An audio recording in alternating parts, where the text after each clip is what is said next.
What's up, guys, and welcome back to my garage. If you're enjoying this series, make sure to leave a like on the video and subscribe. If you haven't already, it would be greatly appreciated. In the last episode, we built up arguably the best looking engine that we've ever assembled, a straight six turbo non-diesel.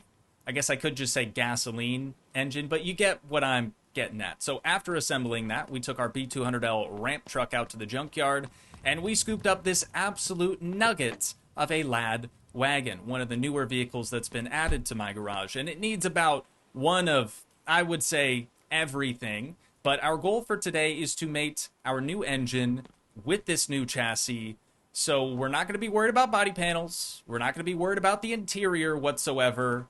We just need it to be like structurally sound enough to be able to get some suspension components underneath this thing, and hopefully, fingers crossed, by the end of today we'll be able to at least put it around the parking lot. So, to get started, we're actually just going to grab our wrench that's conveniently enough in our backpack, and we're going to gut out the entire interior.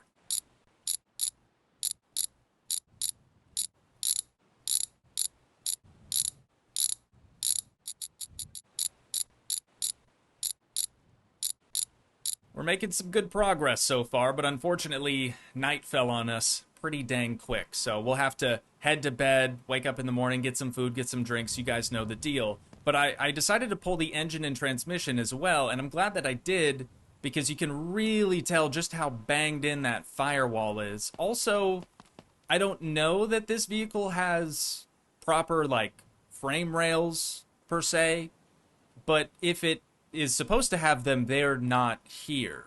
So we will definitely have to address that as well. But look at how rotted out this floor is. I mean, it goes all the way to the back. The only nice looking panel is like the floor pan in the trunk. So I guess on that note, it's time to take off our sanding disc and swap it out for our grinding disc. Probably grab maybe all three of those extra boxes, and we'll get to work. Start cutting this thing up.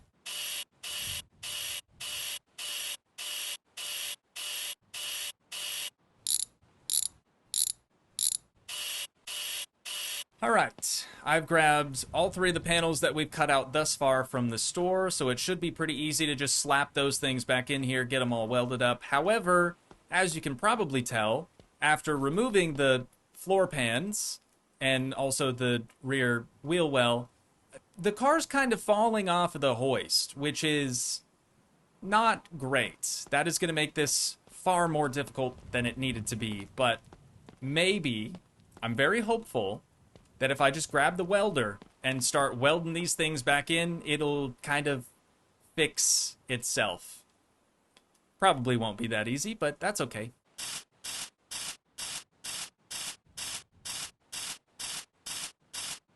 I've managed to get it back on the hoist, kind of. You can see it's really shifted. It's kind of favoring the right side of the hoist, so I just extended the other arms over here, and we're going to call that good while we work on it the rest of the way. So, next body panel that we're going to need, I know I said we're not going to worry about body panels, but this one is kind of structural, so I'm going to grab a rocker, and then we'll see if there's supposed to be any sort of bracing on the front other than just a subframe.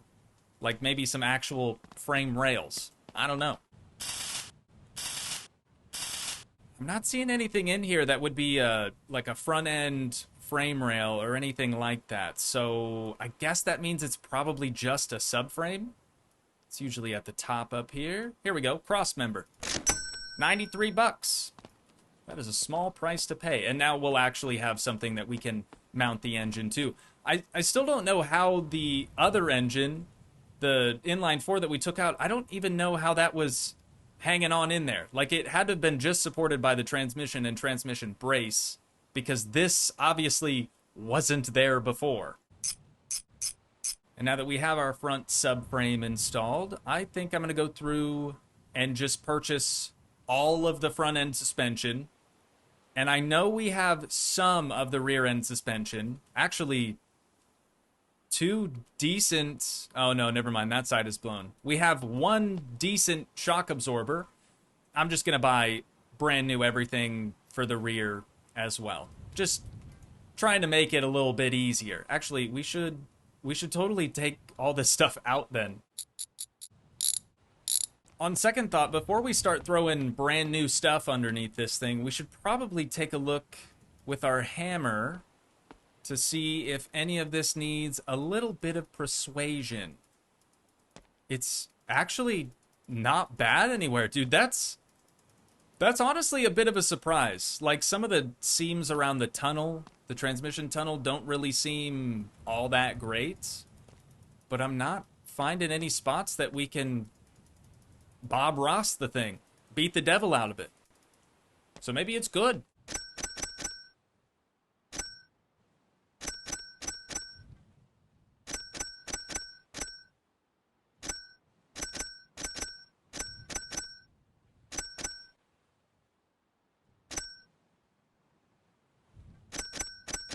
That brought us down to $21,000. That's all we've got in the back pocket now. But we did purchase a whole bunch of suspension components. I do feel like suspension is where people start to get a little bit overwhelmed in my garage. Like, I think most everyone can build an engine no problem, but suspension and especially bodywork are kind of troublesome sometimes. So I'm going to do the very best I can to kind of walk you guys through how I would go about doing things. So we're going to start with the rear end.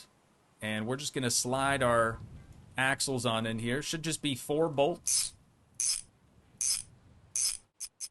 And now that we have that together, we can slap our diff on here. Once again, just a couple of bolts.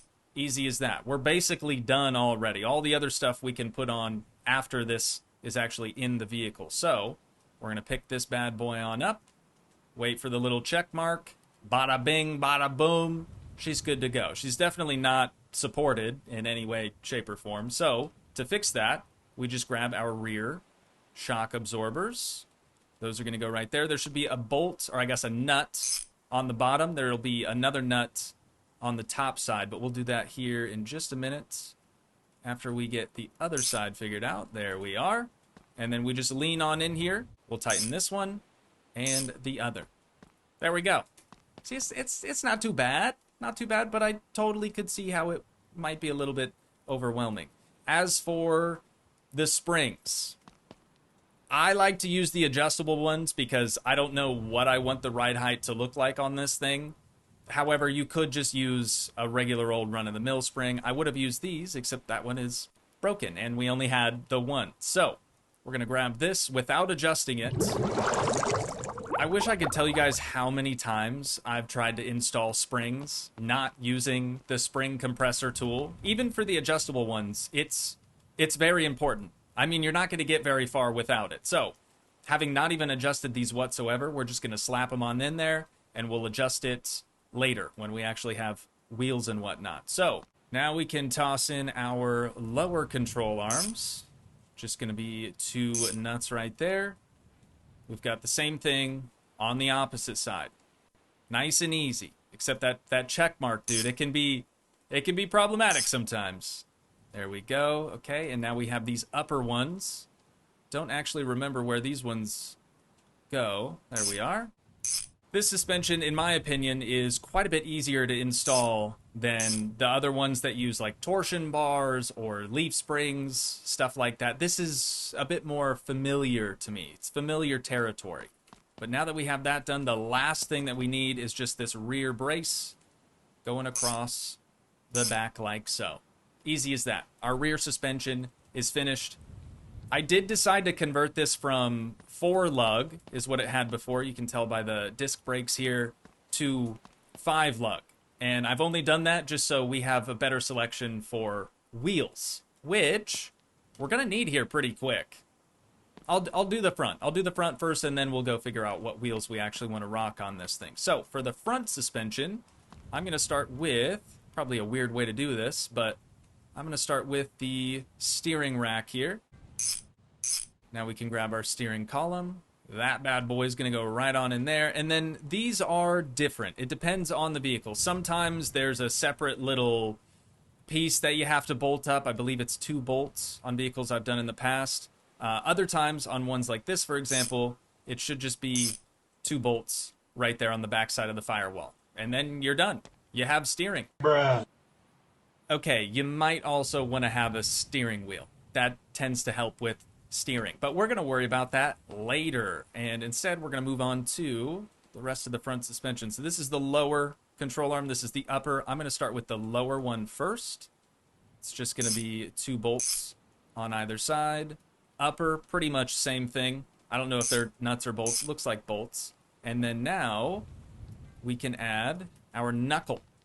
This can be a little bit tricky to get to as well sometimes, but it's just 2 little nuts right there. Ah, that sounds weird. I gotta not specify the size when I'm talking about nuts. That is weird. That is definitely weird. Pause. We got the hub bolted up. Now we can add in our shock absorber right there. And then just like the rear, you're gonna have to kind of peek over your engine bay and just make sure you get that nut on the top. Pause again, dude. What's wrong with me today? It is important to have the knuckle installed prior to installing your tie rods. So we've already got that out of the way. That's going to bolt up nicely. And the last thing that we need to do for this side anyways is install our spring right there. See, it's not so bad. Not so bad. But we are going to have to do the exact same procedure for the other side. So let me tackle that real quick, and then we can go check out some wheels.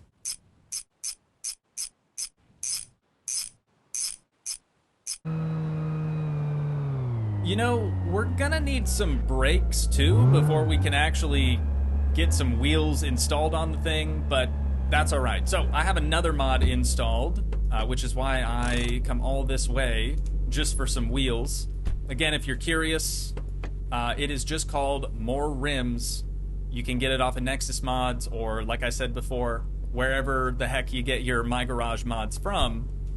But we just have to keep in mind that we're 5 lug now. I'm not really feeling any of them down on this end. The BBS Style 5s would be kind of sick. They're a little small, but again, we've converted to 5 lug, and these are 4. Those I definitely recognize from some Corvette. I can't remember what year, but one of them definitely had those, for sure, for sure. Maybe these. Maybe the 1552, is that the brand? I think these are supposed to be kind of like that anyways. 157 if painted. Wait, we can buy them painted? Did I know that? I'm gonna go with white. Bolt color, let's go painted as well. Nah, let's go black bolts. Black bolts for sure. And matte white. That could be good. So we're gonna want, obviously, 4 of those. 157 bucks a pop. Not too shabby. Oh, I should have just pulled the Wagon over there. It's okay, though. Yeah, these are going to look nice on there, dude. I haven't talked about what color I want to do for the outside. We're not going to be able to get into that in today's episode. But I think these white wheels or white rims, they're gonna go pretty dang well with the exterior color. All right, next stop then is... God, that is a big curb, dude. I'm going to have to hit that at a much more aggressive angle and try not to do something like that. Awesome. Cool, man. Next stop, the shop by our garage for some tires. I know that I've done that before in this thing too, dude. I should know better. I mean, that's how this whole thing got smashed in. Wait, did we break this glass again? On both sides? No, just one side. Just one side this time, I think. But yeah, the rear glass is gonna have to get replaced. The Wagon, dude, it's too dirt nasty low. It just can't catch a break. But let's see what this guy has to say to us today. I also sell trailers, by the way. They are parked outside. Thanks, bud. We kind of knew about that already. You know, he does have a lot of other good rim options in here, but I'm happy with the ones that we chose. So I don't want this one. I don't want a low pro. I'm thinking about going right in the middle. That's the sweet spot. 49 bucks a piece. Small price to pay. We'll get these just put on the wheels already, I guess, straight through the broken window. Let's get these things mounted up And we'll just pretend like we balanced them as well. There's no balance machine in the game, so you really do just kind of have to pretend.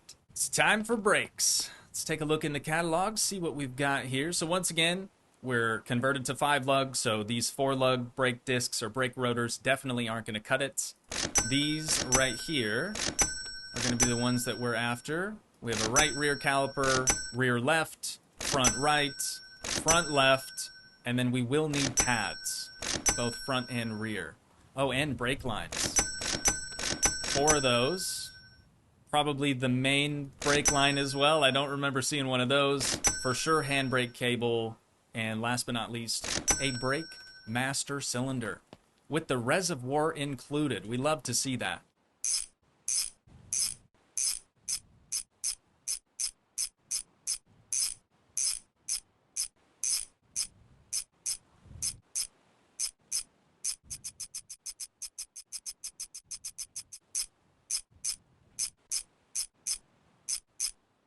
She's still just as crusty looking as ever, but we are getting very, very close to being able to turn the key in this thing and just even put it around the parking lot. I would be stoked to be able to do that today. So we're still missing a couple of things to do that. A steering wheel, for starters.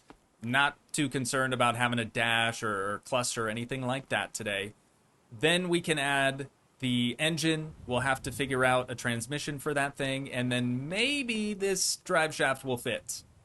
I did kind of already buy a brand new one, so I'm really hoping that it does. But we're almost there, dude. We are almost there. Does this car have a fuel tank? Does it have a gas tank yet?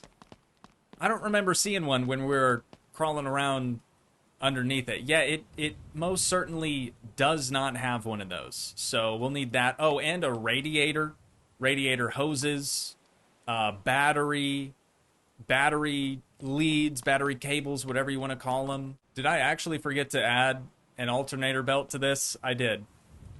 Well, it's a good thing I just noticed that in the store. I would have been just beside myself, dude. If I turned the key and the thing didn't start, I would have freaked out.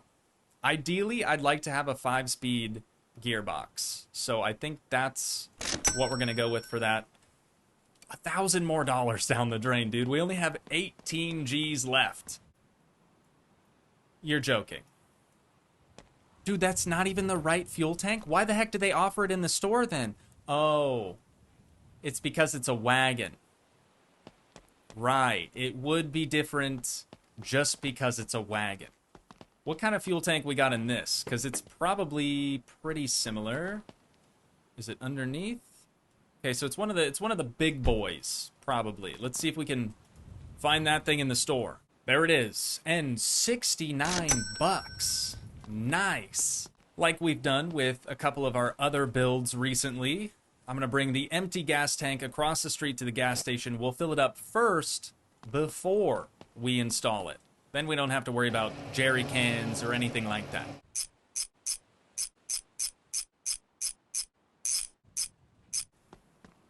I think it's time. I think it's finally time to mount this straight 6 turbo non-DZ engine into our lad wagon over here. Wouldn't it be crazy if it just didn't even fit in the engine bay? Oh. Yeah, funny that I said that, because the intercooler is on the outside of the vehicle. That looks really bad. That looks really, really bad. But maybe it'll be great. It's just for fresher air. That's all. That's all that is. Last but certainly not least, we have our radiator hoses. I will get them tightened down. Don't freak out. We've got our fuel line. That's going to go right yonder. There it is. Let me make sure that I tighten that, because this one I will actually forget about. Wait, where the heck's the bolt? Maybe it's okay. Maybe everything's great. Or maybe I just need to clip my entire face through the carburetor. Okay, that didn't help anything. In fact, I think that just made things worse. Well, here's the fuel pump. I'll just do that. We'll just do that. Everything's great. This is probably going back to the whole EFI thing. Okay. I just tightened one bolt on the transmission and it was like, oh, fuel line's supposed to go over here. And now it's great. Now it's exactly where we needed it to be the whole time. I think the chassis might have been getting confused as to what exactly was happening. So we've got the one engine mount nut over there, the other on the opposite side. We're about done. We are about done. Next up, just battery terminals, battery leads, and then the starter. And then I think, oh, I should probably put the starter on now before I do the terminals. Still need some other fluids, but let's lower on down to the ground. Oh, right, yeah, kind of gonna need some air in the tires. Just a little bit, you know? It's time. Time to see if this thing will actually turn over. If it doesn't start, dude, I might freak out. I actually might freak out. It runs. It runs, and it's really loud. I'm gonna just back away. It's really loud because I only have a downpipe off the turbo. All right, we are gonna shut that off. That was awful. Let's buy an exhaust. I don't know which one we need though. We have the exhaust for a Lad Coupe. We have the exhaust L. I'm guessing L means long for just a Lad, and I think those are our only options. So it's almost gotta be this one. Surely. Does it fit? Does it go all the way back? It does. It's not the prettiest thing in the world, and it's on the wrong side of the cutout. So maybe I didn't get the right exhaust. But at least it won't be ear-piercingly loud anymore. Nice little turbo noise there. Alright. So far, much better. We've done it, ladies and gents. We have done it. I don't even care that we're gonna drive this thing around without most of our body panels. It does look really bad still. Wait. I'm in gear, I swear. Oh no, I was a nooch. That's what the kids call it nowadays, nooch. There we go, dude. She's going around under her own power, under her own steam. Alright, I gotta go back first person mode. Yo, I love it. I love it. It's pretty fast too. Not like a death trap either. Like a lot of the V8 supercharged vehicles that we've done. Most recently, our Jason. Basically a death trap on wheels. But this is solid. It's got great acceleration. Brakes work fantastic. I think this would be a good racer, honestly. I know we've completed all the races and everything, but it might be worth just trying to figure out if we could beat some of our times in this whole thing. Not like this. It'll be much, much prettier. So next thing we need to do is obviously respray the whole car, get the rest of the body panels installed, and then when we decide, which I've already decided on an exterior color, but then we can match our valve cover color, that's a tongue twister and a half, to the exterior color. I think that would be pretty dang cool. Still not really happy with the intercooler piping and the intercooler being on the outside of the vehicle like this. But if we had like a proper bumper, because this isn't actually the bumper, what's on the front of the car now. If we had a proper bumper, I think it would fit a little bit better. But still, we've got like intercooler piping coming through the hood and stuff, and actually clipping through the hood a little bit as well. But I'm apart from those things, very, very happy with this vehicle. Why is it sitting all funny like that? Oh, right, we didn't adjust the suspension. Ride height actually isn't bad. Like I said, I'm very happy with this thing. But unfortunately, I do think that's where we're going to have to wind things down at for today. So once again, if you guys did enjoy, please leave a like, leave a comment, help support the dream by smashing that subscribe button, and I will see you in the next one. Thanks so much for watching, guys. Peace.